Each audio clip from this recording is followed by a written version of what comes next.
ਵਾਹਿਗੁਰੂ ਜੀ ਕਾ ਖਾਲਸਾ ਵਾਹਿਗੁਰੂ ਜੀ ਕੀ ਫਤਿਹ। ਅਸਲਾਮ ਵਾਲੇਕਮ ਆਦਾਬ ਅਰਜ਼ ਮੈਂ ਤੁਹਾਡੀ ਹੋਸਟ ਨੀਲਮ ਕੌਰ ਤੇ ਮੈਂ TV4 ਦੇ ਸਾਰੇ ਦਰਸ਼ਕਾਂ ਤੇ ਸਰੋਤਿਆਂ ਨੂੰ ਜੀ ਆਇਆਂ ਕਹਿੰਦੀਆਂ ਪ੍ਰੋਗਰਾਮ ਸੱਚੋ ਸੱਚ ਵਿੱਚ ਜਿਹੜੇ ਇਸ ਪ੍ਰੋਗਰਾਮ ਨਾਲ ਦੇਸ਼ਾਂ ਵਿਦੇਸ਼ਾਂ ਤੋਂ ਜੁੜ ਚੁੱਕੇ ਨੇ। ਖਾਲਸਾ ਨਫੇਰ ਸੈਂਟਰ ਦੇ ਸੰਚਾਲਕ ਡਾਕਟਰ ਅਮਰਜੀਤ ਸਿੰਘ ਜੀ ਸਟੂਡੀਓ 'ਚ ਮੇਰੇ ਨਾਲ ਸ਼ਾਮਲ ਨੇ। ਉਹਨਾਂ ਨਾਲ ਗੱਲਬਾਤ ਕਰਕੇ ਅੱਜ ਦੇ ਅਹਿਮ ਇਸ਼ੂਜ਼ ਉੱਪਰ ਉਹਨਾਂ ਤੋਂ ਉਹਨਾਂ ਦਾ ਤਜ਼ੀਆ ਜਾਣਦੇ ਹਾਂ। ਜੀ ਡਾਕਟਰ ਸਾਹਿਬ ਵਾਹਿਗੁਰੂ ਜੀ ਕਾ ਖਾਲਸਾ ਵਾਹਿਗੁਰੂ ਜੀ ਕੀ ਫਤਿਹ। हाँ जी नीलम कौर जी ਤੁਹਾਨੂੰ ਵੀ ਤੇ ਦੁਨੀਆ ਭਰ 'ਚ ਬੈਠੇ ਸਾਡੇ ਬਹੁਤ ਹੀ ਪਿਆਰੇ ਸੋਹਣੇ ਸਿਆਣੇ TV4 ਦੇ ਵਿਊਅਰਸ ਨੂੰ ਵੀ ਵਾਹਿਗੁਰੂ ਜੀ ਕਾ ਖਾਲਸਾ ਵਾਹਿਗੁਰੂ ਜੀ ਕੀ ਫਤਿਹ।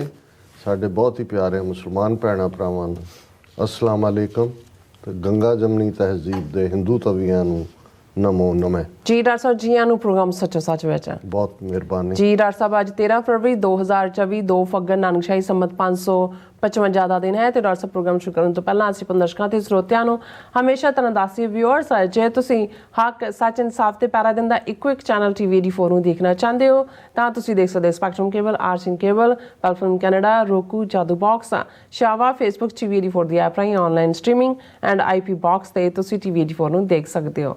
ਵਿਊਅਰਸ ਜੇ ਤੁਸੀਂ TV4 ਨਾਲ ਪ੍ਰੋਗਰਾਮ ਸੱਚੋ ਸੱਚ ਨਾਲ ਫੇਸਬੁੱਕ ਰਾਹੀਂ ਜੁੜੇ ਹੋ ਤਾਂ ਇਸ ਨੂੰ ਵੱਧ ਲਾਈਕ ਕਰੋ ਤੇ ਸ਼ੇਅਰ ਕਰੋ ਅਤੇ ਨਾਲ ਹੀ YouTube ਤੇ ਸਬਸਕ੍ਰਾਈਬ ਵੀ ਕਰੋ। ਇਹ ਵੀ ਦੱਸ ਦਿਓ ਕਿ ਤੁਸੀਂ TV4 ਦੀ ਐਪ ਨੂੰ ਐਂਡਰੋਇਡ ਐਂਡ ਐਪ ਸਟੋਰ ਤੇ ਡਾਊਨਲੋਡ ਕਰਕੇ ਜੋ TV4 ਦੀ ਲਾਈਵ ਸਟ੍ਰੀਮ ਹੈ ਇਸ ਨੂੰ ਤੁਸੀਂ 24 ਆਵਰਸ ਦੇਖ ਸਕਦੇ ਹੋ। ਸੋ ਵਿਊਅਰਸ ਪ੍ਰੋਗਰਾਮ ਦੀ ਸ਼ੁਰੂਆਤ ਕਰਨ ਜਾ ਰਹੇ ਹਾਂ। ਇਸ ਵੀਕ ਦਾ ਪਹਿਲਾ ਪ੍ਰੋਗਰਾਮ ਕਰਨ ਜਾ ਰਹੇ ਹਾਂ ਔਰ ਆਸ ਕਰਦੇ ਹਾਂ ਜਿਹੜਾ ਤੁਹਾਡਾ ਵੀਕਐਂਡ ਹੈ ਉਹ ਬਹੁਤ ਹੀ ਵਧੀਆ ਗੁਜ਼ਰਿਆ ਹੋਏਗਾ। ਵੈਸੇ ਆਪਾਂ ਕੱਲ੍ਹ ਦਾ ਪ੍ਰੋਗਰਾਮ ਮਿਸ ਕੀਤਾ, ਉਸ ਦਾ ਵੀ ਆਪਾਂ ਤੁਹਾਨੂੰ ਕਾਰਨ ਦੱਸਾਂਗੇ, ਪਰ ਫਿਰ ਵੀ ਆਪਾਂ ਟਿਊਜ਼ਡੇ ਵਿੱਚ ਆਪਾਂ ਇਸ ਦਾ ਵੀਕ ਦਾ ਜਿਹੜਾ ਪਹਿਲਾ ਪ੍ਰੋਗਰਾਮ ਕਰਨ ਜਾ ਰਹੇ ਹਾਂ। ਸੋ ਵਿਊਅਰਸ ਆਪਾਂ ਆਪਣੇ ਪ੍ਰੋਗਰਾਮ ਦੀ ਸ਼ੁਰੂਆਤ ਕਰਾਂਗੇ ਹਮੇਸ਼ਾ ਤਰ੍ਹਾਂ ਅੱਜ ਦੀ ਸਪਾਂਸਰਸ਼ਿਪ ਦੇ ਹਵਾਲੇ ਨਾਲ ਕਿ ਅੱਜ ਦੇ ਪ੍ਰੋਗਰਾਮ ਸੱਚੋ ਸੱਚ ਨੂੰ ਸਪਾਂਸਰ ਕੀਤਾ ਗਿਆ ਹੈ ਡਾਲਸ ਟੈਕਸਸ ਤੋਂ ਸਰਦਾਰ ਗੋਵਿੰਦਰ ਸਿੰਘ ਅਤੇ ਸਰਦਾਰ ਹਰਦੀਪ ਸਿੰਘ ਜਰਾਂ ਵੱਲੋਂ।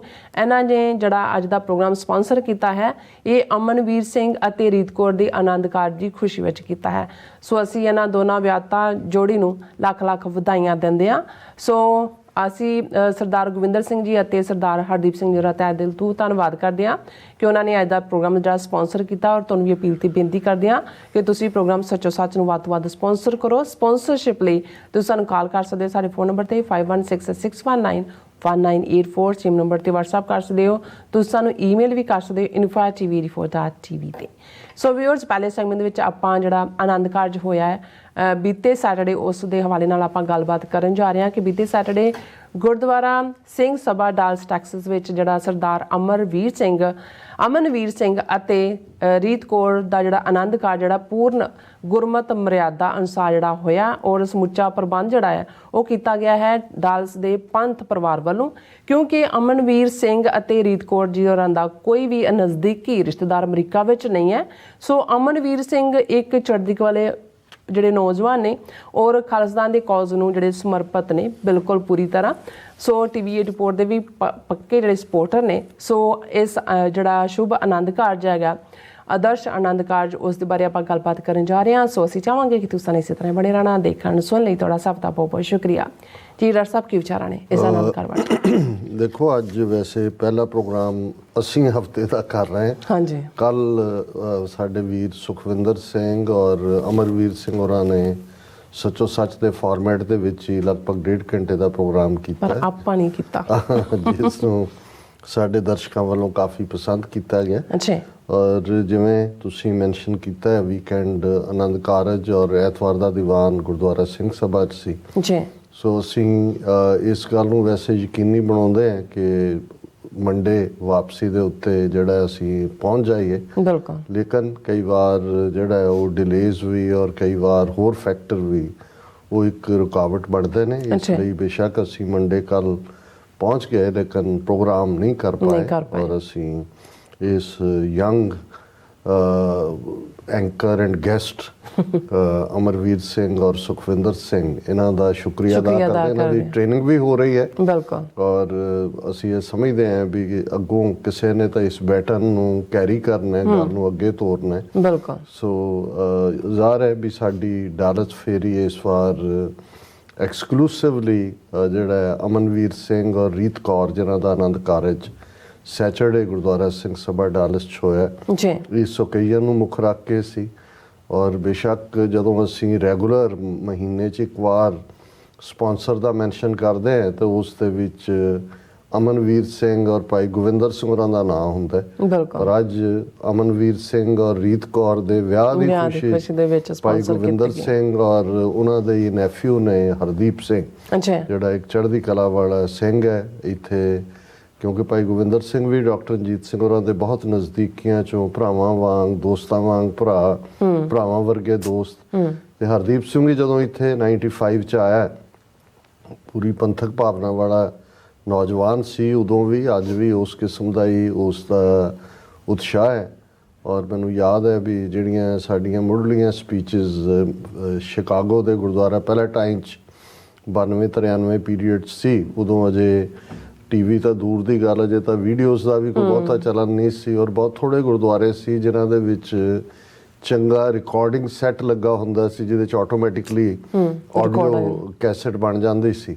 ਸੋ ਉਹ ਸ਼ਿਕਾਗੋ 'ਚ ਬਹੁਤ ਚੰਗਾ ਉਹਨਾਂ ਦਾ ਪ੍ਰਬੰਧ ਸੀ ਔਰ ਜਿਹੜੀ ਈਵਨ ਕੁਲਦੀਪ ਨਈਅਰ ਦੇ ਨਾਲ ਐਨਕਾਊਂਟਰ ਸੀ ਔਰ ਦੂਸਰੀਆਂ ਵੀ ਸਪੀਚਸ। ਤੇ ਇੱਥੇ ਗੁਰਦੁਆਰਾ ਰਿਚਮੰਡ ਹਿੱਲ 'ਚ ਇਹਨਾਂ ਕੋਲ ਉਹ ਪ੍ਰਬੰਧ ਸੀ, ਇੱਕੋ ਵੇਲੇ 4-5 ਆਡੀਓ ਕੈਸਟਸ ਰਿਕਾਰਡ ਕਰ ਲੈਂਦੀਆਂ ਸੀ ਕੰਟੈਂਟ ਨੂੰ।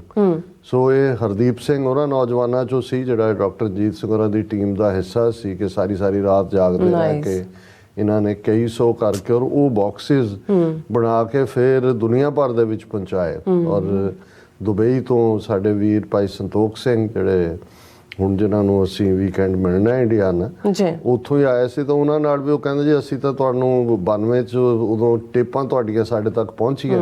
ਸੋ ਹੁਣ ਵੀ ਜਦੋਂ ਅਸੀਂ ਦੇਖਦੇ ਹਾਂ ਕਿ ਉਦੋਂ ਇਹੀ ਮੀਡੀਆ ਦਾ ਜ਼ਰੀਆ ਸੀ। ਬਿਲਕੁਲ। ਪੰਜਾਬ 'ਚ ਵੀ ਉਸ ਪੀਰੀਅਡ 'ਚ ਖਾਸ ਤੌਰ 'ਤੇ ਕੁਲਦੀਪ ਨਈਅਰ ਨੂੰ ਚੈਲੰਜ ਕਰਨ ਵਾਲੀ ਸਪੀਚ ਜਿਹੜੀ ਆ, ਉਦੋਂ ਇੰਨੀਆਂ ਲੈਟਰਸ ਵੀ ਆਈਆਂ, ਚਿੱਠੀਆਂ ਪੰਜਾਬ 'ਚੋਂ, ਕੁਛ ਉਹਨਾਂ 'ਚ ਸਰਵਿੰਗ ਪ੍ਰਿੰਸੀਪਲ ਸਨ ਪੰਜਾਬ ਦੇ ਡਿਫਰੈਂਟ ਕਾਲਜਿਸ ਦੇ, ਕੁਛ ਹਾਈ ਲੈਵਲ ਬਿਊਰੋਕਰੈਟ ਸੀ, ਕਿਉਂਕਿ ਇਹ ਉਹ ਦੌਰ ਸੀ 90 ਦਾ, 91-92 ਦਾ। 92 ਚ ਫਰਵਰੀ 92 ਚ ਬੇਅੰਤਾ ਬੁੱਚੜ ਚੀਫ ਮਿਨਿਸਟਰ ਬਣਦਾ ਕਿ ਉੱਥੇ ਸੋਚਿਆ ਵੀ ਨਹੀਂ ਸੀ ਜਾ ਸਕਦਾ ਕਿ ਵੀ ਜਿਹੜਾ ਉਹ ਬਾਹਰ ਬੈਠੇ ਕੋਈ ਇਸ ਢੰਗ ਦੇ ਵਿੱਚ ਚੈਲੰਜ ਕਰਦੇ ਨੇ। ਸੋ 92 ਤੋਂ 95-96 ਤੱਕ ਜਿਹੜਾ ਲਗਾਤਾਰਤਾ ਨਾਲ ਜਦੋਂ ਉੱਥੇ ਬੁੱਚਰਿੰਗ ਚੱਲਦੀ ਰਹੀ, ਸਾਡਾ ਸਭ ਤੋਂ ਵੱਡਾ ਸਾਧਨ ਹੀ ਜਿਹੜਾ ਸੀ ਉਹ ਆਡੀਓ ਕੈਸਟਸ ਰਾਹੀਂ ਆਪਣੇ ਮੈਸੇਜ ਨੂੰ ਪਹੁੰਚਾਉਣਾ ਸੀ। ਇੱਥੋਂ ਫਿਰ Hardeep Singh, Gobinder Singh Battle Creek, Michigan ਗਏ ਔਰ ਹੁਣ ਡਾਲਸ ਦੇ ਵਿੱਚ ਸਫਲ ਟਰਾਂਸਪੋਰਟਰ ਨੇ, ਟਰੱਕਿੰਗ ਕੰਪਨੀ ਰਨ ਕਰਦੇ ਨੇ ਹਰਦੀਪ ਸਿੰਘ ਜੀ। ਭਾਈ ਗੋਬਿੰਦਰ ਸਿੰਘ ਹੋਰਾਂ ਬਾਰੇ ਤਾਂ ਮੈਂ ਅਕਸਰ ਮੈਂਸ਼ਨ ਵੀ ਕਰਦਾ ਹੁਣ ਵੀ। ਔਰ ਜਿਵੇਂ ਤੁਸੀਂ ਕਿਹਾ ਕਿ ਵੀ ਜਿੱਥੇ ਇੱਕ ਆਦਰਸ਼ ਆਨੰਦ ਕਾਰਜ ਸੀ ਪੂਰਨ ਗੁਰਮਤ ਮਰਿਆਦਾ ਅਨੁਸਾਰ, ਖਾਲਸਾਈ ਬਾਣੇ ਦੇ ਵਿੱਚ ਹੀ ਦੋਨੋਂ ਅਮਨਵੀਰ ਸਿੰਘ ਵੀ ਔਰ ਬੀਬੀ ਰੀਤ ਕੌਰ ਜਿਨ੍ਹਾਂ ਨੇ M.Com ਕੀਤਾ ਹੋਇਆ ਕੈਨੇਡਾ 'ਚ, ਆਪਣੀ ਬਿਜ਼ਨਸ ਮੈਨੇਜਮੈਂਟ ਦੀ ਪੜ੍ਹਾਈ ਕੀਤੀ ਹੈ, ਉਹ ਕੈਨੇਡਾ ਤੋਂ ਖਾਸ ਤੌਰ 'ਤੇ ਆਏ ਔਰ ਦਰਸ਼ਕ ਦੇਖ ਸਕਦੇ ਨੇ ਕਿ ਕਿਵੇਂ ਉਹਨਾਂ ਨੇ ਵੀ ਪੂਰਾ ਖਾਲਸਾਈ ਬਾਣਾ, ਦਸਤਾਰ ਸਜੀ, 3-3 ਫੁੱਟੀਆਂ ਕਿਰਪਾਨਾਂ ਹੱਥ 'ਚ ਨੇ। ਔਰ ਇਸ ਦੇ ਵਿੱਚ ਸ਼ਮੂਲੀਅਤ ਦੇ ਲਈ ਦੇਖੋ ਅਸੀਂ ਜਦੋਂ ਇਹ ਦੇਖਦੇ ਹਾਂ, ਔਰ ਮੇਰੇ ਲਈ ਇਹ ਵੀ ਇੱਕ ਵੱਡਾ ਕਾਰਨ ਸੀ ਜਿੱਥੇ ਅਮਨਵੀਰ ਸਿੰਘ ਸਾਡੇ ਨਾਲ ਜੁੜਿਆ ਹੋਇਆ ਪੰਥ ਪ੍ਰਸਤ ਹੈ, ਉੱਥੇ ਜਦੋਂ ਮੈਨੂੰ ਇਹ ਪਤਾ ਲੱਗਾ ਵੀ ਨਾ ਉਹਨਾਂ ਦੇ ਪੇਰੈਂਟਸ, ਨਾ ਕੋਈ ਨੇੜਲਾ ਰਿਸ਼ਤੇਦਾਰ ਇੱਥੇ, ਫਾਦਰ ਤਾਂ ਉਹਨਾਂ ਦੇ ਵੈਸੇ ਚੜ੍ਹਾਈ ਕਰ ਚੁੱਕੇ ਨੇ, ਮਦਰ ਜਾਂ ਕੋਈ ਵੀ ਨੇੜਲਾ ਨਹੀਂ ਹੈ, ਤੇ ਇਹ ਵੀ ਪਤਾ ਲੱਗਾ ਕਿ ਬੀਬੀ ਰੀਤ ਕੌਰ ਜਿਹੜੇ ਕੈਨੇਡਾ ਤੋਂ, ਉਹਨਾਂ ਦਾ ਵੀ ਕੋਈ ਰਿਸ਼ਤੇਦਾਰ, ਕੋਈ ਜਾਣੂ ਇੱਥੇ ਨਹੀਂ ਹੈ। ਤੇ ਮੈਨੂੰ ਇਹ ਲੱਗਾ ਕਿ ਵੀ ਇਹ ਹੈ ਜਦੋਂ ਅਸੀਂ ਪੰਥ ਪਰਿਵਾਰ ਦੀ ਸਪਿਰਿਟ ਨੂੰ ਦੇਖਣਾ ਤੇ ਫਿਰ ਉੱਥੇ ਉਹ ਵਿਜ਼ੀਬਲ ਸੀ। ਭਾਈ ਗੋਬਿੰਦਰ ਸਿੰਘ ਜਿਨ੍ਹਾਂ ਨੂੰ ਅਮਨਵੀਰ ਸਿੰਘ ਬਹੁਤ ਪਿਆਰ ਕਰਦਾ, ਉਹਨੂੰ ਪੂਰਾ ਪੰਥ ਦਰਦੀ ਹੋਣ ਦੇ ਨਾਤੇ, ਔਰ TV 84 ਦੀ ਸਾਡੀ ਇਹ ਟੀਮ ਹੈ ਟੈਕਸਾਸ ਦੇ ਵਿੱਚ। ਹੁਣ ਬੇਸ਼ੱਕ ਵੀਰ ਬੇਟਾ ਅਮਨਵੀਰ ਸਿੰਘ ਉਸਨੇ ਆਪਣੇ ਕਾਰੋਬਾਰ ਦੇ ਸਿਲਸਿਲੇ 'ਚ ਜਿਹੜਾ ਉਹ ਮਿਸਿਸਿਪੀ 'ਚ ਹੈ। ਔਰ ਇਸ ਗੱਲ ਦਾ ਜਦੋਂ ਹੁਣ ਅਸੀਂ ਸਾਰੇ ਕਾਰਜ ਦੇਖਦੇ ਹਾਂ ਤੇ ਪਿਤਾ ਦਾ, ਮਾਤਾ ਦਾ ਇੱਕ ਆਪਣਾ ਰੋਲ ਹੁੰਦਾ ਹੈ ਸਮਾਜਿਕ ਸੈਰੇਮਨੀਜ਼, ਔਰ ਵੀਰ ਗੋਬਿੰਦਰ ਸਿੰਘ ਹੋਰਾਂ ਨੇ ਪਿਤਾ ਦਾ ਰੋਲ ਨਿਭਾਇਆ। ਔਰ ਇਸੇ ਤਰ੍ਹਾਂ ਭਾਈ ਜਸਵੀਰ ਸਿੰਘ ਮੱਟੂ ਜਿਹੜੇ ਖੁਦ ਵੀ ਜਿਹੜਾ ਜਦੋਂ ਅਸੀਂ ਮੀਡੀਆ ਦੀ ਇੰਪੋਰਟੈਂਸ ਦੀ ਗੱਲ ਕਰਦੇ ਹਾਂ ਤੇ ਫਿਰ ਵਾਇਸ ਆਫ ਖਾਲਸਾ ਜਿਹੜਾ ਹੁਣ ਵੀ ਜਿਨ੍ਹਾਂ ਦੇ ਸਰ ਸੱਜਣ, ਉਹਨਾਂ ਦੇ ਸ਼ਾਇਦ ਫਸਟ ਨੇਮ ਮੈਨੂੰ ਯਾਦ ਨਹੀਂ ਆ ਰਿਹਾ, ਹੁਸ਼ਿਆਰਪੁਰ ਡਿਸਟ੍ਰਿਕਟ ਬੇਸਡ ਨੇ। ਔਰ ਜਦੋਂ ਈਵਨ ਪੈਗਾਸਸ ਦੀ ਗੱਲ ਹੋਈ ਸੁਪਰੀਮ ਕੋਰਟ ਦੇ ਵਿੱਚ ਕਿ ਕਿਵੇਂ ਇਜ਼ਰਾਈਲ ਤੋਂ ਜਿਹੜਾ ਸਪਾਈ ਮਾਲਵੇਅਰ ਖਰੀਦਿਆ ਤੇ ਜਿਹੜੇ ਜਰਨਲਿਸਟਾਂ ਜਾਂ ਜਿਹੜੇ ਐਕਟਿਵਿਸਟ ਦੇ ਫੋਨਾਂ 'ਚ ਉਹ ਪਾਇਆ ਗਿਆ ਉਹਨਾਂ ਦੇ ਵਿੱਚ ਉਹਨਾਂ ਦਾ ਵੀ ਸੱਜਣ ਨੇ ਉਹਨਾਂ ਦਾ ਲਾਸਟ ਟਾਈਮ ਉਹਨਾਂ ਦਾ ਵੀ ਸੀ ਔਰ ਬਹੁਤ ਅੱਛਾ ਕੰਮ ਕਰਦੇ ਨੇ। ਔਰ ਇਹ ਜਿਹੜਾ ਜਦੋਂ ਅਸੀਂ ਇਹ ਵੌਇਸ ਆਫ ਖਾਲਸਾ ਦੇਖਦੇ ਹਾਂ ਸਾਡੇ ਵੀਰ ਸੁਖਵਿੰਦਰ ਸਿੰਘ ਔਰ ਜਸਵੀਰ ਸਿੰਘ ਮੱਟੂ ਇਹਨਾਂ ਨੇ ਰੇਡੀਓ ਪ੍ਰੋਗਰਾਮ ਰਾਹੀਂ ਸ਼ੁਰੂਆਤ ਕੀਤੀ ਔਰ ਚੰਗੀ ਗੱਲ ਸੀ ਕਿ ਵੀਰ ਸੁਖਵਿੰਦਰ ਸਿੰਘ ਵੀ ਦੀਵਾਨ ਦੇ ਵਿੱਚ ਆਏ ਹੋਏ ਸੀ ਔਰ ਜਸਵੀਰ ਸਿੰਘ ਮੱਟੂ ਦਾ ਘਰ ਇਵੇਂ ਹੀ ਸੀ ਪੂਰਾ ਸਜਿਆ ਔਰ ਪੂਰਾ ਰੌਣਕਾਂ ਵਾਲਾ ਪੂਰੇ ਜਿਹੜੇ ਬੀਬੀਆਂ ਦੇ ਵੀ ਗੀਤ ਔਰ ਦੂਸਰੇ ਹੁੰਦੇ ਨੇ ਔਰ ਬਾਕੀ ਸਾਰੀਆਂ ਰਸਮਾਂ ਉਹਨਾਂ ਦੇ ਘਰ ਤੋਂ ਅਦਾ ਹੋਈਆਂ ਔਰ ਉਹਨਾਂ ਨੇ ਜਦੋਂ ਬੱਚੀ ਦਾ ਪੱਲਾ ਫੜਾਉਣ ਦੀ ਰਸਮ ਹੁੰਦੀ ਹੈ ਤਾਂ ਉਹਨਾਂ ਨੇ ਪੱਲਾ ਫੜਾਇਆ। ਸੋ ਮੈਨੂੰ ਇਹ ਲੱਗਾ ਕਿ ਵੀ ਔਰ ਮੈਂ ਆਪਣੀ ਪ੍ਰੈਜੈਂਟੇਸ਼ਨ ਦੇ ਵਿੱਚ ਵੀ ਇਹ ਕਿਹਾ ਕਿ ਅਸੀਂ ਆਪਣੇ ਇਤਿਹਾਸ ਨੂੰ ਰੀਲਿਵ ਕਰ ਰਹੇ ਹਾਂ, ਦੁਬਾਰਾ ਜੀ ਰਹੇ ਹਾਂ। ਬਿਲਕੁਲ, ਕਿਉਂਕਿ ਜਦੋਂ ਅਸੀਂ 18ਵੀਂ ਸਦੀ ਦੀ ਗੱਲ ਕਰਦੇ ਹਾਂ ਤਾਂ 1716 'ਚ ਬਾਬਾ ਬੰਦਾ ਸਿੰਘ ਬਹਾਦਰ ਦੀ ਸ਼ਹਾਦਤ ਤੋਂ ਬਾਅਦ 1799 'ਚ ਜਦੋਂ ਕਿ ਮਹਾਰਾਜਾ ਰਣਜੀਤ ਸਿੰਘ ਪੱਕੇ ਤੌਰ ਤੇ ਲਾਹੌਰ ਤੇ ਕਾਬਜ਼ ਹੁੰਦੇ ਨੇ, ਅਗਲੇ 40 ਸਾਲ ਉਹਨਾਂ ਦਾ ਰਾਜ ਰਹਿੰਦਾ ਜੀ। ਇਹ 50-60 ਸਾਲ ਦਾ ਤੋਂ ਜ਼ਿਆਦਾ ਦਾ ਪੀਰੀਅਡ ਜਿਹੜਾ ਇਹ ਪਰਸੀਕਿਊਸ਼ਨ ਦਾ ਪੀਰੀਅਡ ਹੈ। ਮਿਸਲਾਂ ਵੀ ਬਣਦੀਆਂ ਨੇ, ਘੱਲੂਘਾਰੇ ਵੀ ਹੁੰਦੇ ਨੇ ਔਰ ਜਦੋਂ ਤੁਸੀਂ ਜੰਗਲਾਂ ਦੇ ਵਿੱਚ ਜਾਂ ਡੈਜ਼ਰਟਸ ਦੇ ਵਿੱਚ ਲੱਖੀ ਜੰਗਲ ਹੈ ਜਾਂ ਬੀਕਾਨੇਰ ਦਾ ਡੈਜ਼ਰਟ ਹੈ ਜਾਂ ਕਾਨੂੰਆਣ ਦਾ ਛੰਭ ਹੈ ਜਾਂ ਦੂਜਾ ਹੁਣ ਜਦੋਂ ਅਸੀਂ ਇਹ ਦੇਖਦੇ ਹਾਂ ਕਿ ਜਨਰੇਸ਼ਨ ਆਫਟਰ ਜਨਰੇਸ਼ਨ ਸਟਰਗਲ ਕਿਵੇਂ ਜਾਰੀ ਰਹੀ ਜਾਂ ਕਿਵੇਂ ਜਾਰੀ ਰਹਿੰਦੀ ਹੈ, ਕਿਵੇਂ ਅਗਲੀ ਪੀੜ੍ਹੀ ਜਿਹੜੀ ਹੈ ਉਹ ਤਿਆਰ ਬਰ ਤਿਆਰ ਹੋ ਕੇ ਜੂਝਦੀ ਹੈ ਤੇ ਅਲਟੀਮੇਟਲੀ ਗ੍ਰਸਤ ਜੀਵਨ ਹੈ ਜਿਸ ਦੇ ਨਾਲ ਤੁਹਾਡੀ ਅੱਗੋਂ ਪ੍ਰੋਜਨੀ ਤੁਰਦੀ ਹੈ। ਸੋ ਉਦੋਂ ਵੀ ਕਿਉਂਕਿ ਸਿੰਘਣੀਆਂ ਵੀ ਬਰਾਬਰ ਜਿਹੜੀਆਂ ਨੇ ਉਹ ਜੰਗ ਦੇ ਵਿੱਚ ਵੀ ਸ਼ਰੀਕ ਹੁੰਦੀਆਂ ਸੀ। ਜਦੋਂ ਅਸੀਂ ਤਲਵਾਰ ਦੇ ਜ਼ੋਰਾਂ ਦੀ ਗੱਲ ਕਰਦੇ ਹਾਂ, ਕਿੰਨੀਆਂ ਇਤਿਹਾਸਕ ਇਕੱਲਾ ਮਾਤਾ ਭਾਗ ਕੌਰ ਤੱਕ ਸੀਮਤ ਨਹੀਂ ਹੈ ਜਿਨ੍ਹਾਂ ਨੇ ਇੱਕ ਡਿਫੀਟਿਸਟ ਆਰਮੀ ਨੂੰ, ਜਦੋਂ ਅਸੀਂ ਡਿਫੀਟਿਸਟ ਕਹਿੰਦੇ ਹਾਂ, ਜਦੋਂ ਜਿਹੜੇ ਬੇਦਾਵਾ ਲਿਖ ਕੇ ਦੇ ਆਏ ਉਹਨਾਂ ਨੇ ਤਾਂ ਹਾਰ ਮੰਨ ਲਈ ਹੁੰਦਾ। ਇਹ ਹੈ ਅੱਜ ਵੀ ਇਹਨਾਂ ਮੁਲਕਾਂ ਦੀਆਂ ਆਰਮੀਜ਼ ਦੇ ਵਿੱਚ ਵੀ ਕਿ ਜਿਹੜਾ ਭਗੌੜਾ ਹੋ ਜਾਏ ਜੰਗ 'ਚੋਂ ਉਹਨੂੰ ਵਾਪਸ ਨਹੀਂ ਲਿਆ ਜਾਂਦਾ ਔਰ ਕੁਝ ਹਾਲਤਾਂ 'ਚ ਉਹਨਾਂ ਦਾ ਕੋਰਟ ਮਾਰਸ਼ਲ ਕਰਕੇ ਪੈਨਸ਼ਨ ਵੀ ਨਹੀਂ ਕਈਆਂ ਨੂੰ ਦਿੱਤੀ ਜਾਂਦੀ। ਲੇਕਿਨ ਇਹ ਵੀ ਯੂਨੀਕ ਸਾਡੀ ਸਿੱਖ ਜਰਨੈਲ ਬੀਬੀ ਮਾਤਾ ਭਾਗ ਕੌਰ ਦੇ ਹਿੱਸੇ ਆਇਆ। ਜਦੋਂ ਅਸੀਂ ਮਾਤਾ ਕਹਿੰਦੇ ਹਾਂ ਕੁਝ 17-80 ਸਾਲਾਂ ਦੀ ਮਾਈ ਨਹੀਂ ਸੀ, ਯੰਗ ਵੂਮਨ ਕਿ ਜਿਨ੍ਹਾਂ ਨੇ ਜਿਹੜੇ ਡਿਫੀਟਿਸਟ ਸੀ, ਜਿਹੜੇ ਬੇਦਾਵਾ ਦੇ ਕੇ ਭਗੌੜਾ ਕਰਕੇ ਆਏ, ਉਹਨਾਂ ਨੂੰ ਲੀਡ ਕਰਕੇ ਜਿਹੜੀ ਹੈ ਜੰਗ ਜਿੱਤਿਆ। ਖਿਦਰਾਣੇ ਦੀ ਮੁਕਤਸਰ ਦੀ ਜੰਗ ਮਾਈ ਭਾਗ ਕੌਰ ਦੀ ਕਮਾਂਡ ਥੱਲੇ ਲੜੀ ਗਈ ਔਰ ਉਸ ਜੰਗ ਦੇ ਵਿੱਚ ਫਤਹ ਹੋਈ। ਭਾਵੇਂ ਸਾਰੇ ਸਿੰਘ ਸ਼ਹੀਦ ਹੋਏ, ਮਾਤਾ ਭਾਗ ਕੌਰ ਬਹੁਤ ਜ਼ਖਮੀ ਸਨ, ਉਹਨਾਂ ਨੇ ਸਰਵਾਈਵ ਵੀ ਕੀਤਾ। ਬਾਅਦ 10ਵੇਂ ਪਾਤਸ਼ਾਹ ਨਾਲ ਉਹ ਹਜ਼ੂਰ ਸਾਹਿਬ ਵੀ ਗਏ ਔਰ ਉੱਥੇ ਹੀ ਉਹਨਾਂ ਨੇ 10ਵੇਂ ਪਾਤਸ਼ਾਹ ਦੇ ਜੋਤ ਸਮਾਉਣ ਤੋਂ ਬਾਅਦ ਬਾਕੀ ਜ਼ਿੰਦਗੀ ਬਿਦਰ ਦੇ ਨੇੜੇ ਉਹਨਾਂ ਦਾ ਅੱਜ ਵੀ ਉਹਨਾਂ ਦੀ ਯਾਦ ਦੇ ਵਿੱਚ ਗੁਰਦੁਆਰਾ ਹੈ, ਉਹਨਾਂ ਦਾ ਬਰਛਾ ਔਰ ਦੂਸਰੇ ਹਥਿਆਰ ਵੀ ਰੱਖੇ ਹੋਏ ਨੇ। ਸੋ ਮੈਂ ਇਸ ਲਈ ਇਹ ਰਿਮਾਈਂਡ ਕਰਵਾ ਰਿਹਾ ਵੀ ਇਹ ਮਾਤਾ ਭਾਗ ਕੌਰ ਜਾਂ ਜਦੋਂ ਅਸੀਂ ਬੀਬੀ ਹਰਸ਼ਰਨ ਕੌਰ ਜਾਂ ਬੀਬੀ ਦੀਪ ਕੌਰ ਜਾਂ ਇਹ ਸਾਰੇ ਉਸ ਪੀਰੀਅਡ ਦੇ ਦੇਖਦੇ ਹਾਂ ਤਾਂ ਸਿੰਘਣੀਆਂ ਬਰਾਬਰ ਜੰਗ ਦੇ ਮੈਦਾਨ ਦੇ ਵਿੱਚ ਜਿਹੜਾ ਹੈ ਉਹ ਜੂਝਦੀਆਂ ਸੀ। ਔਰ ਇਹ ਵੀ ਉਹਨਾਂ ਦਾ ਹੀ ਫਿਰ ਅੱਗੋਂ ਜਿਹੜੇ ਭੁਜੰਗਣਾ ਨੇ ਆਨੰਦ ਕਾਰਜ ਜਿਵੇਂ ਹੀ ਹੁੰਦੇ ਸੀ। ਉਦੋਂ ਕੋਈ ਟੈਂਟ ਲਾ ਕੇ ਜਾਂ ਕੋਈ ਆਰਕੈਸਟਰਾ ਪਾਰਟੀਆਂ, ਜਿਵੇਂ ਅੱਜ ਅਸੀਂ ਇਸ ਨੂੰ ਇੱਕ ਫੈਸ਼ਨ ਬਣਾਇਆ ਜਾਂ ਇੱਕ ਪੈਸੇ ਦੀ ਬਰਬਾਦੀ ਦਾ ਜ਼ਰੀਆ ਬਣਾਇਆ। ਸੋ ਉਦੋਂ ਵੀ ਇਹ ਹੁੰਦਾ ਹੋਏਗਾ ਜਾਂ ਹੁੰਦਾ ਸੀ ਕਿ ਭਾਈ ਜੰਗ ਦੇ ਮੈਦਾਨ 'ਚ ਇਹ ਵੀ ਹੁੰਦਾ ਹੈ ਕਿ ਵੀ ਪਤਾ ਨਹੀਂ ਕਦੋਂ ਦੁਸ਼ਮਣ ਨੇ ਜਿਹੜਾ ਉਹਨਾਂ ਦਾ ਅਟੈਕ ਹੋ ਜਾਣਾ, ਕਿਧਰੋਂ ਉਹਨਾਂ ਨੂੰ ਸੂਹ ਮਿਲੀ। ਔਰ ਉਸ ਵੇਲੇ ਦਾ ਹੁਣ ਅੱਜ ਤਾਂ ਸਿਗਨਲ ਨੇ ਔਰ ਈਵਨ ਤੁਹਾਡੀ ਮੋਬਾਈਲ ਫੋਨ ਤੋਂ ਲੋਕੇਸ਼ਨ ਪਤਾ ਲੱਗ ਜਾਂਦੀ ਹੈ ਕੌਣ ਕਿੱਥੇ ਹੈ। ਦੂਸਰਾ ਉਸ ਪੀਰੀਅਡ ਦੇ ਵਿੱਚ ਉਹਨੂੰ ਟਾਂਗੂ ਸਿੰਘ ਕਹਿੰਦੇ ਸੀ ਵੀ ਦਰਖਤ ਦੇ ਉੱਤੇ ਉੱਚਾ ਕੋਈ ਦਰਖਤ ਜਿਹੜਾ ਜਿੱਥੇ ਉਹ ਲੁਕੇ ਹੋਏ ਨੇ ਉਹਦੇ ਉੱਤੇ ਉਹ ਨਜ਼ਰ ਰੱਖਦਾ ਸੀ। ਕਿਉਂਕਿ ਜਦੋਂ ਵੀ ਕਿਤੇ ਕਿਉਂਕਿ ਘੋੜ ਸਵਾਰ ਹੀ ਆਉਂਦੇ ਸੀ ਇੱਦਾਂ ਦੇ ਹਮਲਿਆਂ ਲਈ ਦਸਤੇ ਵੇਲੇ ਤੇ ਦੂਰੋਂ ਧੂੜ ਉੱਡਦੀ ਨਜ਼ਰ ਆਈ ਜਾਂ ਕੋਈ ਆਵਾਜ਼ ਜਾਂ ਉਹਨਾਂ ਦੀ ਨਜ਼ਰ ਪਈ ਤੇ ਉਹ ਫਿਰ ਜਕਾਰਾ ਛੱਡ ਕੇ ਅਲਰਟ ਕਰ ਦਿੰਦੇ ਸੀ ਔਰ ਸਾਰੇ ਜਿਹੜੇ ਨੇ ਜੋ ਕਾਰਵਾਈ ਕਰ ਰਹੇ ਨੇ ਉਹਨਾਂ ਨੂੰ ਕਰਕੇ ਆਪਣੀਆਂ ਤਲਵਾਰਾਂ ਖਿੱਚ ਲੈਂਦੇ ਸੀ।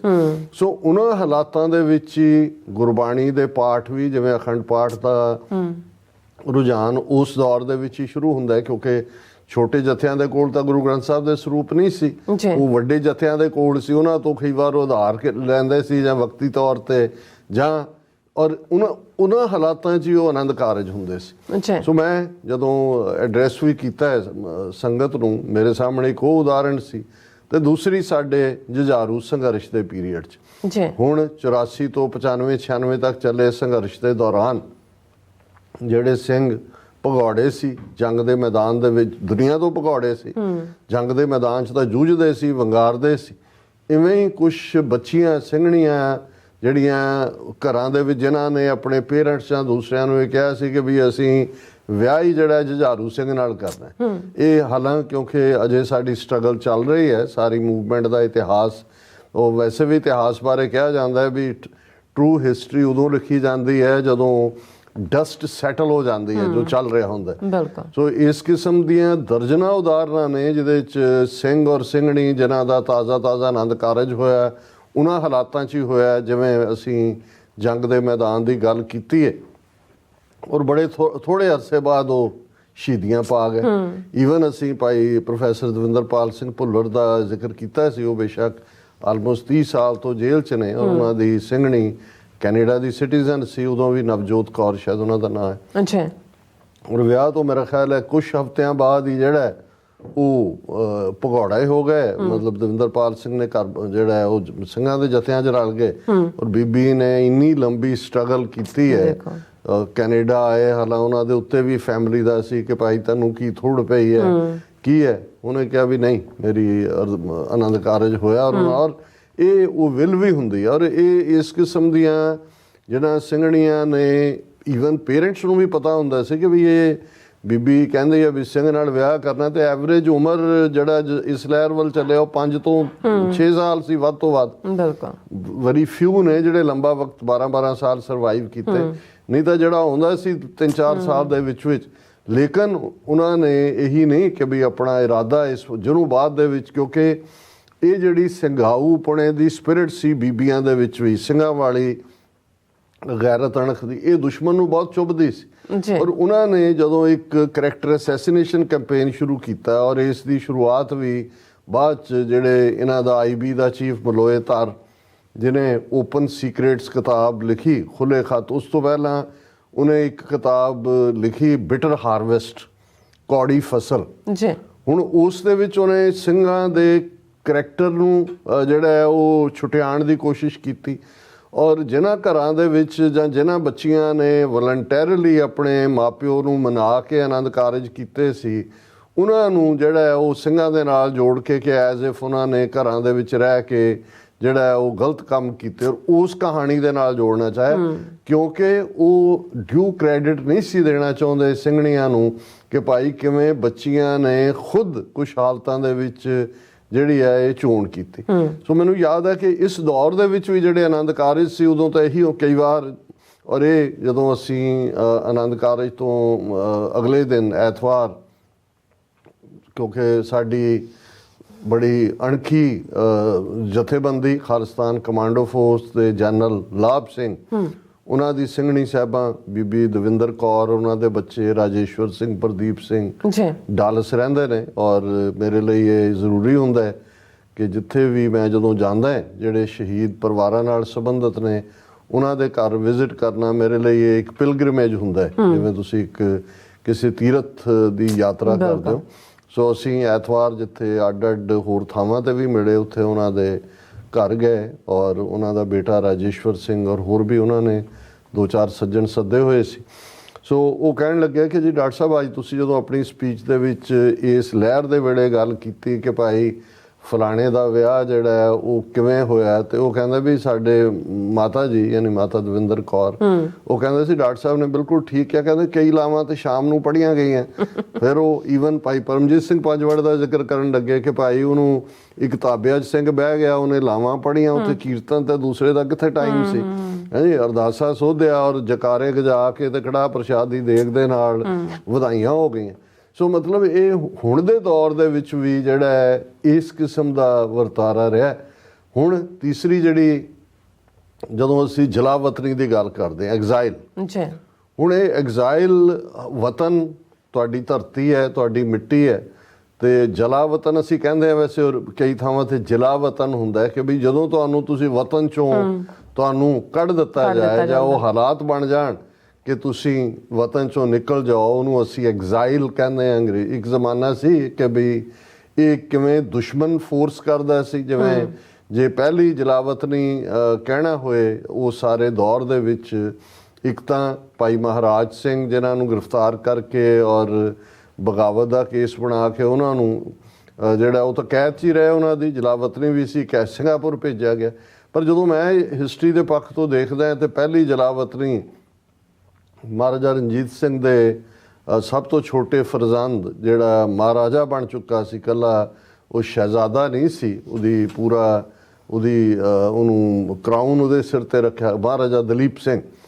ਔਰ ਕਿਵੇਂ ਉਹਨੂੰ 9-10 ਸਾਲ ਦੀ ਉਮਰ 'ਚ, ਪਹਿਲਾਂ 8-9 ਸਾਲ ਦੀ ਉਮਰ 'ਚ ਮਾਂ ਤੋਂ ਵੱਖ ਕੀਤਾ। ਉਦੋਂ ਮਹਾਰਾਜਾ ਸੀ ਪੰਜਾਬ ਦਾ, ਜਦੋਂ ਉਹਦੀ ਮਾਂ ਨੂੰ ਕੈਦ 'ਚ ਪਾਇਆ ਗਿਆ ਜਿੰਦ ਕੌਰ ਨੂੰ। ਔਰ ਫਿਰ ਜਦੋਂ ਉਹਨਾਂ ਨੇ 1849 'ਚ ਪੰਜਾਬ ਬਹਾਨੇ ਦੇ ਨਾਲ ਸੈਕੰਡ ਐਂਗਲੋ ਸਿੱਖ ਵਾਰ ਸ਼ੁਰੂ ਕਰਕੇ ਕਬਜ਼ਾ ਕਰ ਲਿਆ, ਔਰ ਫਿਰ ਉਹਨੂੰ ਲੈ ਕੇ ਪੰਜਾਬ 'ਚੋਂ ਯੂਪੀ ਦੇ ਵਿੱਚ ਇੱਕ ਥਾਂ ਦੇ ਉੱਤੇ ਆਲਮੋਸਟ 3 ਸਾਲ ਰੱਖਿਆ ਗਿਆ, ਈਸਾਈ ਬਣਾ ਕੇ।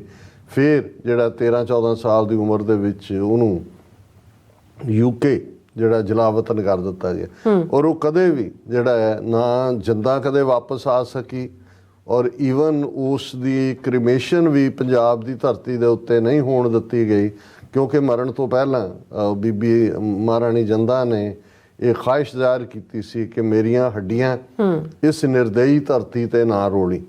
ਤੇ ਈਵਨ ਉਸ ਪੀਰੀਅਡ 'ਚ ਵੀ ਦਲੀਪ ਸਿੰਘ, ਜਿਸ ਨੂੰ ਕੁਛ ਸਮੇਂ ਬਾਅਦ ਆਲਮੋਸਟ 8-10 ਸਾਲ ਬਾਅਦ ਆਪਣੀ ਮਾਂ ਨੂੰ ਨੇਪਾਲ ਤੋਂ UK ਲਿਜਾਣ ਦੀ ਇਜਾਜ਼ਤ ਮਿਲੀ ਸੀ, ਲੇਕਿਨ ਸੰਸਕਾਰ ਦੀ ਇਜਾਜ਼ਤ ਨਹੀਂ ਮਿਲੀ। ਔਰ ਉਹ ਨਾਸਿਕ ਮਹਾਰਾਸ਼ਟਰ 'ਚ ਗੋਦਾਵਰੀ ਦੇ ਕੰਢੇ ਉਹਨਾਂ ਦਾ ਸੰਸਕਾਰ ਕਰਕੇ ਔਰ ਉੱਥੇ ਹੀ ਉਹਨਾਂ ਦੀਆਂ ਐਸ਼ਿਸ ਜਿਹੜੀਆਂ ਨੇ ਉਹਦੇ ਤੇ ਇੱਕ ਮੱਟੀ ਜਿਹੀ ਬਣਾ ਕੇ ਚਲਾ ਗਿਆ।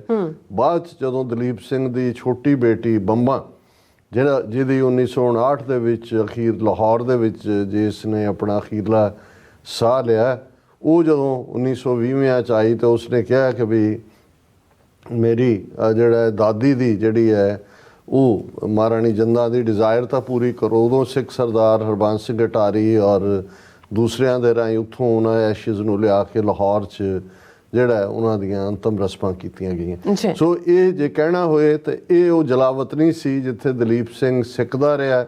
ਉਸ ਤੋਂ ਪਹਿਲਾਂ ਮਹਾਰਾਣੀ ਜਿੰਦਾ ਸਿੱਖਦੀ ਰਹੀ ਵੀ ਆਪਣੀ ਧਰਤੀ ਤੇ ਆਣਾ। ਦਲੀਪ ਸਿੰਘ ਜਿਹੜਾ ਹੈ ਉਹ ਵੀ ਉਸੇ ਹਾਲਾਤ ਦੇ ਵਿੱਚ। ਔਰ ਫਿਰ ਉਹ ਵੀ ਪੀਰੀਅਡ ਆਇਆ ਕਿ ਗਦਰੀ ਬਾਬਿਆਂ ਦੀ ਜਦੋਂ ਅਸੀਂ ਗੱਲ ਕਰਦੇ ਹਾਂ, ਭਾਵੇਂ ਉਹ ਇੱਕ ਡਿਫਰੈਂਟ ਕੰਟੈਕਸਟ ਹੈ ਕਿ ਬਾਹਰ ਆਇਆਂ ਨੇ ਜਾ ਕੇ ਆਪਣੀ ਧਰਤੀ ਦੀ ਆਜ਼ਾਦੀ ਦੇ ਲਈ ਜਿਹੜਾ ਉਹ ਕੁਰਬਾਨੀਆਂ ਦਿੱਤੀਆਂ। ਤੇ ਜਿਹੜਾ ਦੌਰ 1984 ਤੋਂ ਸ਼ੁਰੂ ਹੋਇਆ, ਇੱਕ ਪਾਸੇ ਉਹ ਹਾਲਾਤ ਜਿੱਥੇ ਫੋਰਸਡ ਜਲਾਵਤਨੀ ਐਗਜ਼ਾਈਲ 'ਚ, ਅੱਜ ਜਦੋਂ ਅਸੀਂ 5 ਮਿਲੀਅਨ ਸਿੱਖ ਡਾਇਸਪੋਰਾ ਦੀ ਗੱਲ ਕਰਦੇ ਹਾਂ ਤੇ ਇਹਨਾਂ 'ਚੋਂ ਬਹੁਤ ਵੱਡੀ ਗਿਣਤੀ ਜਿਹੜੀ ਹੈ ਉਹ 84 ਤੋਂ ਬਾਅਦ ਦੇ ਜਲਾਵਤਨੀ ਵਾਲੇ ਨੇ, ਜਿਨ੍ਹਾਂ 'ਚ ਜ਼ਾਹਰ ਹੈ ਇੱਕ 84 ਤੋਂ 94-95 ਤੱਕ ਦੇ ਦੌਰ ਦੀ ਜਿਹੜੀ ਹੈ ਉਹ ਉਸ ਦੇ ਵਿਕਟਮ ਨੇ। ਫਿਰ ਉਸ ਤੋਂ ਬਾਅਦ ਨੈਕਸਟ ਡੈਕੇਡ ਦੇ ਵਿੱਚ ਉਹ ਅਣਖੀ ਨੌਜਵਾਨ ਜਿਨ੍ਹਾਂ ਨੂੰ ਇਹ ਲੱਗਾ ਕਿ ਭਾਈ ਅਸੀਂ ਇਸ ਸਟਰਗਲ ਨੂੰ ਜਾਰੀ ਰੱਖਣਾ, ਪਰ ਇੱਥੇ ਅਸੀਂ ਜਿਹੜਾ ਇਸ ਦੇ ਸਮਰੱਥ ਨਹੀਂ ਹੈ, ਉਹ ਵੀ ਬਾਹਰ ਨੂੰ ਨਿਕਲੇ। ਫਿਰ ਇੱਕ ਵੱਡਾ ਤਬਕਾ ਜਿਹੜਾ ਹੁਣ ਪਿਛਲੇ ਦਹਾਕਿਆਂ ਦੇ ਵਿੱਚ ਆਇਆ, 1 ਜਾਂ 2 ਦਹਾਕਿਆਂ 'ਚ, ਉਹ ਮੋਸਟਲੀ ਤੁਸੀਂ ਉਹਨਾਂ ਨੂੰ ਇਕਨੋਮਿਕਲ ਮਾਈਗ੍ਰੈਂਟ ਕਹਿ ਸਕਦੇ ਹੋ, ਆਰਥਿਕ ਕਾਰਨਾਂ ਕਰਕੇ।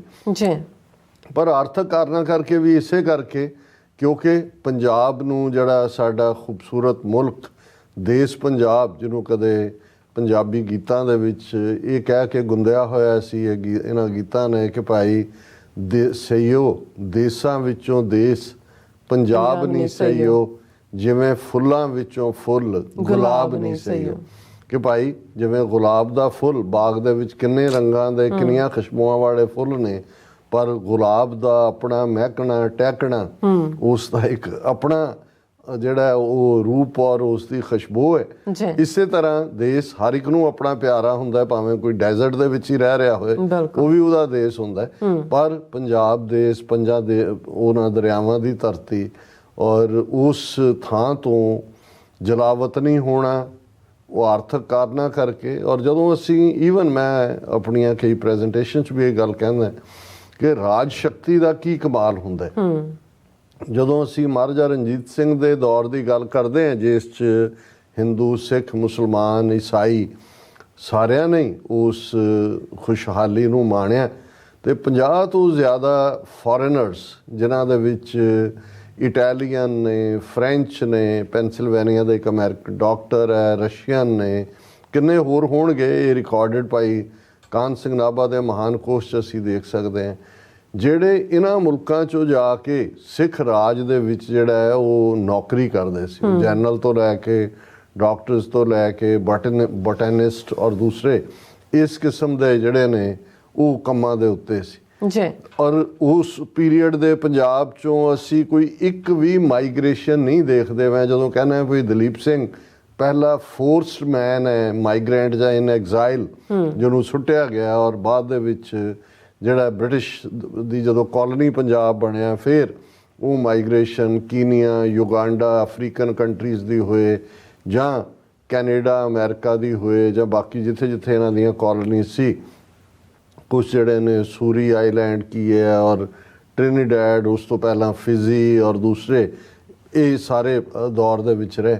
ਹੁਣ ਇਹ ਹੈ ਰਾਜ ਦੀ, ਜਦੋਂ ਅਸੀਂ ਰਾਜ ਦੇ ਕਮਾਲ ਦੀ ਗੱਲ ਕਰਦੇ ਹਾਂ ਜਾਂ ਰਾਜ ਦੇ ਕ੍ਰਿਸ਼ਮੇ ਦੀ ਗੱਲ ਕਰਦੇ ਹਾਂ, ਤੁਹਾਡੇ ਕੋਲ ਰਾਜ ਸੀ, ਤੁਸੀਂ ਰਾਜ ਭਾਗ ਦੇ ਮਾਲਕ ਸੀ, ਤੁਸੀਂ ਅਣਖ ਔਰ ਗੈਰਤ ਦੇ ਨਾਲ ਜਿਉਂਦੇ ਸੀ, ਤੇ ਤੁਸੀਂ ਦੂਸਰਿਆਂ ਦੇ ਲਈ ਵੀ ਉਹਨਾਂ ਦੇ ਆਰ ਦਾ ਸਾਧਨ ਬਣਦੇ ਸੀ, ਔਰ ਉਹ ਤੁਹਾਡੇ ਕੋਲ ਆ ਕੇ ਨੌਕਰੀ ਕਰਦੇ ਸੀ।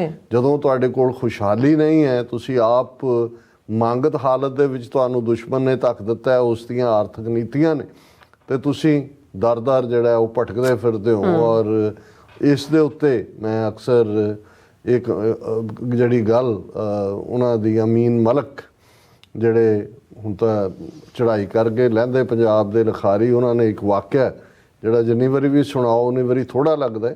ਉਹਨਾਂ ਨੇ ਕਿਹਾ ਵੀ ਮੈਂ ਆਪਣੀ ਐਲੀਆ ਦੇ ਨਾਲ, ਵਾਈਫ ਦੇ ਨਾਲ ਪੈਰਿਸ ਦੇ ਵਿੱਚ ਸੀ, ਬਾਜ਼ਾਰ ਇੱਕ ਥਾਂ ਤੋਂ ਗੁਜ਼ਰ ਰਹੇ, ਤੇ ਇੱਕ ਪਾਸੇ ਇੱਕ ਤਮਾਸ਼ਾ ਜਿਹਾ ਲੱਗਾ ਹੋਇਆ ਸੀ, ਤੇ ਆਪਣੀਆਂ ਸ਼ਕਲਾਂ ਪੰਜਾਬੀਆਂ ਵਰਗੇ ਮੁੰਡੇ ਦੋ ਜਿਹੜੇ ਨੇ ਉਹ ਤਮਾਸ਼ਾ ਕਰਦੇ। ਕਹਿੰਦੇ ਵੀ ਮੇਰੀ ਵਾਈਫ ਨੇ ਜ਼ਿੱਦ ਕੀਤੀ ਕਿ ਇਹਨੂੰ ਦੇਖੀਏ। ਕਹਿੰਦੇ ਮੈਂ ਤਾਂ ਇਹ ਸਮਝ ਗਿਆ ਸੀ ਵੀ ਇਹ ਕੀ ਹੈ, ਵੀ ਮੈਂ ਤਾਂ ਉਹਨੂੰ ਸਟੈਂਡ ਨਹੀਂ ਸੀ ਕਰ ਸਕਦਾ, ਪਰ ਉਹ ਇੱਕ ਪਾਸੇ ਹੋ ਕੇ ਨਹੀਂ ਕਹਿੰਦੇ ਵੀ ਇਹਨਾਂ ਨੂੰ ਦੇਖੀਏ ਕੀ ਤਮਾਸ਼ਾ ਕਰਦੇ ਨੇ। ਉਹਨੇ ਕਿਹਾ ਕਿ ਭਾਈ ਜਦੋਂ ਜੋ ਵੀ ਜਿੰਨੇ ਕੁ ਵੀ ਉਹਨਾਂ ਨੇ ਦੇਖਿਆ, ਫਿਰ ਉਹ ਵਾਪਸ ਮੁੜੀ ਤੇ ਕਹਿਣ ਲੱਗੀ ਕਿ ਵੀ ਨਹੀਂ, ਇਹਨਾਂ ਨੂੰ ਤਾਂ ਤਮਾਸ਼ਾ ਵੀ ਕਰਨਾ ਨਹੀਂ ਆਉਂਦਾ, ਕੋਈ ਸਵਾਦ ਨਹੀਂ ਆਇਆ ਤਮਾਸ਼ੇ ਦਾ। ਤੇ ਉਹ ਕਹਿੰਦਾ ਵੀ ਮੈਂ ਕਿਹਾ ਕਿ ਵੀ ਨਹੀਂ, ਇਹ ਤਮਾਸ਼ਾ ਕਰਨ ਲਈ ਨਹੀਂ ਬਣੇ ਇਹ। ਤਾਂ ਉਹਨੇ ਕਿਹਾ ਜੀ ਕੀ ਮਤਲਬ? ਉਹਨੇ ਕਿਹਾ ਵੀ ਇਹ ਸਿੱਖ ਮੁੰਡੇ ਨੇ ਔਰ ਇਹ ਜਿਹੜੇ ਨੇ ਤਮਾਸ਼ੇ ਲਈ ਨਹੀਂ ਬਣੇ। ਉਹਨੇ ਕਿਹਾ ਜੀ ਇਹ ਕਾਹਦੇ ਲਈ ਬਣੇ ਨੇ? ਉਹਨੇ ਕਿਹਾ, ਫਿਰ ਉਹਨਾਂ ਦੀ ਆਪਣੀ ਕਲਮ ਸੀ ਕਿ ਮੈਂ ਕਿਹਾ ਕਿ ਵੀ ਇਹ ਮਹਾਰਾਜਾ ਦਲੀਪ ਸਿੰਘ ਦੀ ਕਲਗੀ ਦੇ ਟੁੱਟੇ ਹੋਏ ਮੋਤੀ ਨੇ, ਤੇ ਇਹ ਰਾਜ ਕਰਨ ਲਈ ਬਣੇ ਨੇ। ਹੁਣ ਹਾਲਾਂ ਜਿਹੜੇ ਸ਼ਾਇਰ ਹੁੰਦੇ ਨੇ ਜਾਂ ਲਿਖਾਰੀ ਹੁੰਦੇ ਨੇ, ਉਹਨਾਂ ਦੀ ਇੱਕ ਆਪਣੀ ਭਾਵੁਕਤਾ ਹੁੰਦੀ ਹੈ, ਲੇਕਿਨ ਕਈ ਵਾਰ ਇੱਕ ਅੱਧੇ ਫਿਕਰੇ ਦੇ ਵਿੱਚ ਜਿੱਥੇ ਅਸੀਂ ਉਹਨਾਂ ਕਲਗੀ ਦੇ ਟੁੱਟੇ ਸੁੱਚੇ ਮੋਤੀਆਂ ਦੀ ਗੱਲ ਕਰਦੇ, ਜਿਹੜੇ ਬਿਖਰੇ ਨੇ, ਜਦੋਂ ਤੁਹਾਡੀ ਕਲਗੀ ਤੁਹਾਡੀ ਸੋਵਰਨਿਟੀ ਦੀ ਨਿਸ਼ਾਨੀ ਹੈ, ਜਦੋਂ ਤੁਹਾਡੀ ਕਲਗੀ ਲੱਥਦੀ ਹੈ, ਤੁਹਾਡੀ ਸੋਵਰਨਿਟੀ ਗਵਾਚਦੀ ਹੈ, ਤੇ ਕਿਵੇਂ ਤੁਸੀਂ ਫਿਰ ਉਹਨਾਂ ਵਾਂਗ, ਭਾਵੇਂ ਤੁਸੀਂ ਹੁੰਦੇ ਮੋਤੀ ਹੋ, ਪਰ ਤੁਸੀਂ ਉਹ ਰੁਲ ਜਾਂਦੇ ਹੋ। ਔਰ ਇਹੀ ਕਹਾਣੀ ਜੇ ਅਸੀਂ ਅੱਜ ਕਿਸੇ ਵੀ ਹਾਲਾਤ ਦੇ ਵਿੱਚ ਤੁਸੀਂ ਦੇਖੋਗੇ, ਤੇ ਤੁਹਾਨੂੰ ਕਿਸੇ ਪਾਸਿਓਂ ਇਸ ਟ੍ਰੇਲ ਨੂੰ ਤੁਸੀਂ ਫੋਲੋ ਕਰ ਲਓ, ਅਲਟੀਮੇਟਲੀ ਜਾ ਕੇ ਇਸੇ ਗੱਲ ਦੇ ਉੱਤੇ ਹੀ ਜਿਹੜੀ ਹੈ ਉਹ ਗੱਲ ਟਿਕ ਜਾਂਦੀ ਹੈ ਕਿ ਭਾਈ ਗੁਲਾਮੀ, ਜਿਸ ਨੂੰ ਈਵਨ ਇਹਨਾਂ ਦੇ ਹੀ ਗੋਸਵਾਮੀ ਤੁਲਸੀਦਾਸ ਜੀ ਨੇ ਰਾਮਚਰਿਤ ਮਾਨਸ, ਜਿਹਨੂੰ ਤੁਲਸੀ ਰਾਮਾਇਣ ਕਿਹਾ ਜਾਂਦਾ ਹੈ, ਲਿਖਿਆ, ਜਿਹਦੇ 'ਚ ਉਹਨੇ ਕਿਹਾ ਕਿ ਪਰ ਅਧੀਨ ਸੁਪਨੇ ਸੁਖ ਨਾਹੀਂ,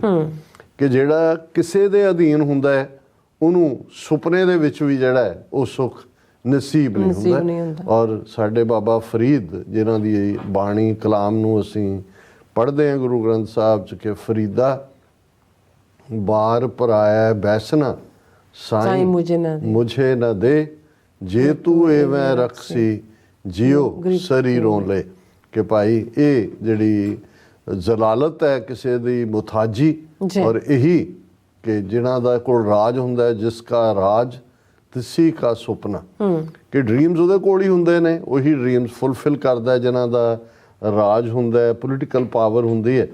ਔਰ ਅਸੀਂ ਇਹ ਸਮਝਦੇ ਹਾਂ ਕਿ ਇਹ ਜਿੱਥੇ ਇੱਕ ਪਾਸੇ ਡੈਪਰੀਵੇਸ਼ਨ ਹੈ, ਉੱਥੇ ਦੂਸਰੇ ਪਾਸੇ ਜਦੋਂ ਅਸੀਂ ਇਸ ਸੈਗਮੈਂਟ ਨੂੰ ਦਾ ਟਾਈਟਲ ਦਿੱਤਾ ਪੰਥ ਪਰਿਵਾਰ, ਸੋ ਉਹ ਨਜ਼ਾਰਾ ਡਾਲਸ ਦੇ ਵਿੱਚ ਮਹਿਸੂਸ ਹੋਇਆ ਕਿ ਕਿਵੇਂ ਸਮੁੱਚੀ ਕਮਿਊਨਿਟੀ ਲੱਗਾ ਹੀ ਨਹੀਂ ਇਨਾ। ਔਰ ਸੈਚਰਡੇ ਦੇ ਆਨੰਦ ਕਾਰਜ ਵੇਲੇ ਵੀ ਜਦੋਂ ਅਸੀਂ ਸੈਚਰਡੇ ਸਿੱਧੇ ਉਹਨਾਂ ਦੇ ਘਰ ਵੀ ਗਏ ਔਰ ਫਰਾਈਡੇ ਜਸਵੀਰ ਸਿੰਘ ਹੋਰਾਂ ਦੇ, ਔਰ ਉਸ ਤੋਂ ਬਾਅਦ ਸਾਰਾ ਹੀ ਸਮੁੱਚਾ ਪੰਥ ਪਰਿਵਾਰ ਔਰ ਈਵਨ ਸਿੰਘ ਨਿਊਜ਼ੀਲੈਂਡ ਤੋਂ ਵੀ ਆਏ ਹੋਏ ਸੀ ਜਿਹੜੇ ਸਾਡੇ TV84 ਨਾਲ ਵੀ ਜੁੜੇ ਹੋਏ ਨੇ, ਬੜੀ ਚੜ੍ਹਦੀ ਕਲਾ ਵਾਲੇ ਦਰਸ਼ਕ। ਉਹ ਪਿਕਚਰਸ ਜਿਹੜੇ ਖਾਲਸਾਈ ਬਾਣੇ ਪੰਜ ਪਿਆਰਿਆਂ ਦੇ ਰੂਪ ਚ ਮਿਲਣੀ ਦਾ ਵੀ ਆਪਣਾ ਹੀ ਨਜ਼ਾਰਾ ਸੀ।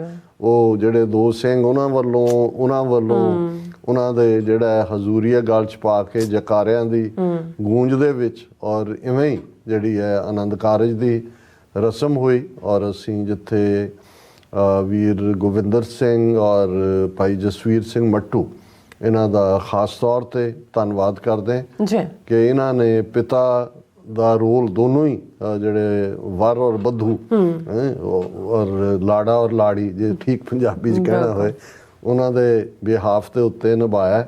ਉੱਥੇ ਸਮੁੱਚੀ ਸਿੱਖ ਸੰਗਤ ਨੇ ਗੁਰਦੁਆਰਾ ਸਿੰਘ ਸਭਾ ਜਿਹੜਾ ਪੁਰਾਣਾ, ਮੈਂ ਆਪਣੀ ਪ੍ਰੈਜੈਂਟੇਸ਼ਨ ਵੀ ਅਗਲੇ ਦਿਨ ਸੰਡੇ ਕਿਹਾ ਵੀ ਜਦੋਂ ਮੈਂ 1991-92 ਚ ਆਇਆ ਇੱਥੇ ਸਿਰਫ 10 ਪਰਿਵਾਰ, 8 ਤੋਂ 10 ਪਰਿਵਾਰ ਸੀ, ਕੋਈ ਲੰਗਰ ਹਾਲ ਨਹੀਂ ਸੀ, ਘਰੋਂ ਹੀ ਜਿਹੜਾ ਉਹ ਪ੍ਰਸ਼ਾਦੇ ਬਣਾ ਕੇ ਲਿਆਉਂਦੇ ਸੀ ਉੱਥੇ ਸਭ। ਪਰ ਉਦੋਂ ਵੀ ਪੰਥਕ ਵਿਚਾਰਧਾਰਾ ਸੀ। ਔਰ ਅੱਜ ਬਹੁਤ ਖੂਬਸੂਰਤ ਗੁਰਦੁਆਰਾ ਹੈ ਔਰ ਗੁਰਦੁਆਰੇ ਦਾ ਲੰਗਰ ਹਾਲ ਜਿਸ ਦੇ ਵਿੱਚ ਸਿੰਘਾਂ ਸਿੰਘਣੀਆਂ ਦੀ, ਸ਼ਹੀਦ ਸਿੰਘਾਂ ਸਿੰਘਣੀਆਂ ਦੀਆਂ ਪਿਕਚਰਸ ਲੱਗੀਆਂ ਹੋਈਆਂ ਨੇ, ਦੀਵਾਨ ਹਾਲ ਵੀ ਭਰਿਆ ਹੁੰਦਾ। ਸੋ ਦੋਵੇਂ ਦਿਨ ਸੈਚਰਡੇ ਵੀ ਸੰਡੇ ਵੀ ਦੀਵਾਨ ਸੀ ਜਿਹਦੇ 'ਚ, ਔਰ ਦੋਨੋਂ ਦਿਨਾਂ ਦੀਆਂ ਸਾਡੀਆਂ ਪ੍ਰੈਜੈਂਟੇਸ਼ਨਸ ਬਹੁਤ ਜਲਦੀ ਅਸੀਂ ਅਪਲੋਡ ਵੀ ਕਰਾਂਗੇ। ਪਰ ਮੇਰੇ ਲਈ ਇਹ ਇੱਕ ਜਦੋਂ ਪੰਥ ਪਰਿਵਾਰ ਦਾ ਇੱਕ ਆਈਡੀਅਲ ਰੋਲ ਮਾਡਲ ਦੇਖਣਾ ਹੋਏ ਤੇ ਇਹ ਵਿਜ਼ੀਬਲ ਸੀ ਉਹ ਸਾਰੇ ਨਜ਼ਾਰੇ ਦੇ ਵਿੱਚ। ਔਰ ਦੋਵੇਂ ਹੀ ਅਮਨਵੀਰ ਸਿੰਘ ਵੀ ਔਰ ਬੀਬੀ ਰੀਤ ਕੌਰ ਵੀ ਨਿਹਾਲੋ ਨਿਹਾਲ ਸੀ, ਕਿਉਂਕਿ ਉਹਨਾਂ ਨੂੰ ਇਹ ਲੱਗਾ ਕਿ ਭਾਈ ਜਿਹੜਾ ਸਾਡੇ ਪੇਰੈਂਟਸ ਜਾਂ ਭਰਾ ਭੈਣਾਂ ਰਿਸ਼ਤੇਦਾਰਾਂ ਦਾ ਪਿਆਰ ਸਾਨੂੰ ਨਹੀਂ ਮਿਲਿਆ, ਇੰਨਾ ਵੱਡਾ ਪੰਥ ਪਰਿਵਾਰ ਹੈ। ਔਰ ਨਿਊਜ਼ੀਲੈਂਡ ਤੋਂ, ਕੈਨੇਡਾ ਤੋਂ, ਇੱਕ ਵਿਨੀਪੈਗ ਤੋਂ ਬੀਬੀ ਜੀ ਆਏ ਸੀ, ਉਹ ਟਰੱਕ ਚਲਾਉਂਦੇ ਨੇ। ਉਹਨੇ ਕਿਹਾ ਮੈਂ ਤਾਂ ਟਰੱਕ ਲੈ ਕੇ ਅਮਰੀਕਾ ਵੀ, ਤੇ ਮੈਂ ਤਾਂ ਵੀਰ ਅਮਨਵੀਰ ਸਿੰਘ ਮੇਰਾ ਭਰਾ ਹੈ, ਕਿਉਂਕਿ ਸੋਸ਼ਲ ਮੀਡੀਆ ਰਾਹੀਂ। ਪਰ ਇਸੇ ਤਰ੍ਹਾਂ ਜਿਹੜੇ ਨਿਊਜ਼ੀਲੈਂਡ ਤੋਂ ਵੀ ਸਿੰਘ ਆਏ, ਉਹ ਕੋਈ ਜਾਣੂ ਨਹੀਂ ਸੀ, ਉਹਨਾਂ ਦੇ ਸੋਸ਼ਲ ਮੀਡੀਆ ਨੈਟਵਰਕ ਰਾਹੀਂ। ਸੋ ਅਸੀਂ ਇੱਕ ਵਾਰ ਫੇਰ ਅਮਨਵੀਰ ਸਿੰਘ, ਰੀਤ ਕੌਰ, ਉਹਨਾਂ ਨੂੰ ਬਹੁਤ-ਬਹੁਤ ਮੁਬਾਰਕਬਾਦ ਪੇਸ਼ ਕਰਦੇ। ਔਰ ਵੀਰ ਗੋਵਿੰਦਰ ਸਿੰਘ, ਹਰਦੀਪ ਸਿੰਘ, ਉਹਨਾਂ ਦਾ ਸ਼ੁਕਰੀਆ ਅਦਾ ਕਰਦੇ। ਉਹਨਾਂ ਨੇ ਲਿਬਰਲੀ ਜਿਹੜਾ ਉਹ ਡੋਨੇਟ ਕੀਤਾ ਤਾਂ ਕਿ ਇਸ ਜੋੜੀ ਦੇ ਆਨੰਦ ਕਾਰਜ ਨੂੰ ਹੋਰ ਵੀ ਜਿਹੜਾ TV84 ਦੇ ਅਸੀਂ ਹੁਣ ਲੱਖਾਂ ਵਿਊਅਰਸ ਤੱਕ ਪਹੁੰਚਾ ਦਿੱਤੀ ਹੈ ਸੈਲੀਬ੍ਰੇਸ਼ਨ। ਇਹ ਫਿਰ ਪੰਥ ਪਰਿਵਾਰ ਇਕੱਲਾ ਡੈਲਸ ਦਾ ਨਹੀਂ ਹੈ, ਇਹ ਗਲੋਬਲ ਪੰਥ ਪਰਿਵਾਰ ਦੀ ਪਿਆਰੀ ਜੋੜੀ ਬਣ ਗਈ। ਜੀ ਰਾਜ ਸਾਹਿਬ ਤੁਹਾਡਾ ਬਹੁਤ ਬਹੁਤ ਸ਼ੁਕਰੀਆ। ਸੋ ਅਸੀਂ ਫਿਰ ਦੁਬਾਰਾ ਇਸ ਜੋੜੀ ਨੂੰ, ਸੁਹਾਗ ਜੋੜੀ ਨੂੰ ਜਿਹੜੀ ਆਪਾਂ ਮੁਬਾਰਕਾਂ ਦਿੰਦੇ ਹਾਂ। ਔਰ ਇੱਥੇ ਲੈਂਦੇ ਹਾਂ ਬ੍ਰੇਕ। ਔਰ ਬ੍ਰੇਕ ਤੇ ਜਾਣ ਤੋਂ ਪਹਿਲਾਂ ਅਸੀਂ ਆਪਣੇ ਦਰਸ਼ਕਾਂ ਤੇ ਸਰੋਤਿਆਂ ਨੂੰ ਅਪੀਲ ਤੇ ਬੇਨਤੀ ਕਰਦੀ ਹੈ, ਵਿਊਅਰਸ, ਜਿਸ ਤਰ੍ਹਾਂ ਤੁਸੀਂ ਜਾਣਦੇ ਹੋ ਕਿ TV84 ਇੱਕ ਪੰਥਕ ਚੈਨਲ ਹੈ। TV84 ਦੀ ਚੜ੍ਹਦੀ ਕਲਾ ਲਈ ਵੱਧ ਤੋਂ ਵੱਧ ਡੋਨੇਟ ਕਰੋ। ਡੋਨੇਟ ਕਰਨ ਲਈ ਸਾਡੀ ਵੈਬਸਾਈਟ TV84.tv ਤੇ ਜਾ ਕੇ ਪੇਪਲ ਦੀ ਵਰਤੋਂ ਕਰਕੇ ਵਨ ਟਾਈਮ ਡੋਨੇਟ ਕਰ ਸਕਦੇ ਹੋ, ਮੰਥਲੀ ਡੋਨੇਟ ਵੀ ਕਰ ਸਕਦੇ ਹੋ। ਤੁਸੀਂ TV84 ਦੇ ਨਾਮ ਤੇ ਚੈੱਕ ਬਣਾ ਕੇ ਸਾਨੂੰ ਮੇਲ ਵੀ ਕਰ ਸਕਦੇ ਸਾਡੇ ਇਸ ਪਤੇ ਤੇ 36-01 37th Avenue, Long Island City, New York 11101 USA। ਜਾਂ ਫਿਰ ਤੁਸੀਂ ਸਾਨੂੰ ਫੋਨ ਰਾਹੀਂ ਵੀ ਸੰਪਰਕ ਕਰ ਸਕਦੇ ਹੋ 5166191984। ਤੁਸੀਂ ਸਾਨੂੰ ਈਮੇਲ ਵੀ ਕਰ ਸਕਦੇ ਹੋ info@tv84.tv ਤੇ। ਅਸੀਂ ਤੁਹਾਡੇ ਤਹਿ ਦਿਲ ਤੋਂ ਸ਼ੁਕਰਗੁਜ਼ਾਰ ਹੋਵਾਂਗੇ। ਸੋ ਉੱਥੇ ਲੈਣੇ ਬ੍ਰੇਕ। ਵਿਊਅਰਸ, ਤੁਸੀਂ ਇਸੇ ਤਰ੍ਹਾਂ ਬਣੇ ਰਹਿਣਾ। ਮਿਲਦੇ ਹਾਂ ਆਫਟਰ ਦਿਸ ਸ਼ਾਰਟ ਬ੍ਰੇਕ।